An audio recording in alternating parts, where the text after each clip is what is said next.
Ethics committee যেটা তারা বৈঠক করে জানিয়েছে যে কিছু প্লেয়ার সাসপেন্ড হতে পারে মনে করে ক্ষেত্রে আপনারা কোনো না হয়নি তো এখনো।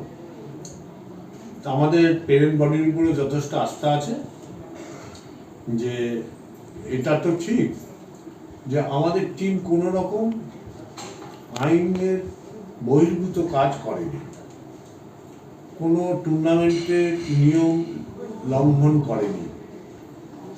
তা আমাদের প্লেয়াররা কেন শাস্তি পাবে আমি জানি না।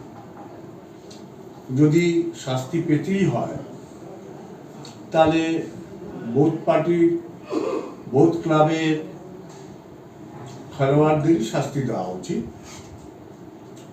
একই অপরাধে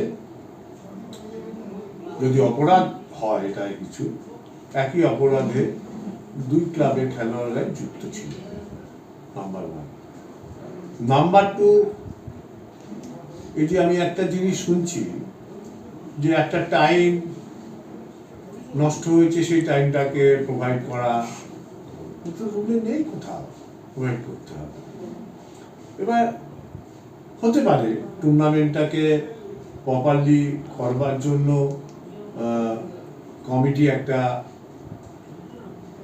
আলাপ আলোচনার মাধ্যমে এগুলো করতে পারে, অসুবিধা নেই কিছু। কিন্তু যে ঘটনাটা ঘটেছে তার মূল কাণ্ডারই তো আম্পায়ার। তার তো নির্বাসন হওয়া উচিত এরকম যাতে ওই আঙুল তোলবার জন্য ক্রিকেট মাঠে না আসতে পারে। সেদিন তো আগুনই জ্বলতো ক্রিকেট মাঠে, যা পরিস্থিতি হয়েছিল। আমরা ইস্টবেঙ্গল ক্লাব বরাবরই শান্তির শৃঙ্খলা বজায় রাখবার জন্য চেষ্টা করি, সর্বত্র হয়তো পারি না। সেই কথা মাথায় রেখে কিন্তু আমরা টুর্নামেন্টটা খেলতে রাজি হয়েছি। আমি টুর্নামেন্ট কমিটির, আমাদের ক্লাবের কাছে কৃতজ্ঞ থাকা উচিত যে আমরা টুর্নামেন্টটাকে পার্টিসিপেট করেছি। এরকম সিমিলারলি সেই দিনকে আর একটা টিমের মতো যে আমরা খেলবো না প্রতিজ্ঞাবদ্ধ হয়েছিলাম, থাকিনি। আমরা কিন্তু স্পিরিট দেখিয়ে মাঠে নেমেছি এবং মাঠে খেলেছি। এবার খেলায় কি কি হয়েছে সংবাদ মাধ্যম জানে। কোনো একজন সাংবাদিক সে সাংবাদিকের তাকমা ছাড়িয়ে ওখানে অশ্রব্য ভাষায় গালাগালি করতে করতে আমাদের টিমকে গেল। জানি না এটা কোন রুচির পরিচয়।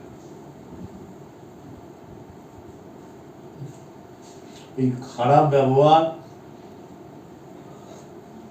ভালো যে করতে জানে মানে ভালো খারাপ ব্যবহার করতে জানে না তা না। আমরা যদি সেটা কাউন্টার করতাম তাহলে কোনো প্রশাসনই ওটাকে আটকাতে পারতো না, এরকম অবস্থায় ছিল। কিন্তু আমাদের খেলোয়াড়, কোচ এবং অফিসিয়াল কর্মী যারাই ওখানে উপস্থিত ছিল তাদেরকে আমি ধন্যবাদ জানাই যে ম্যাচটাকে সমাপ্তি করেছে।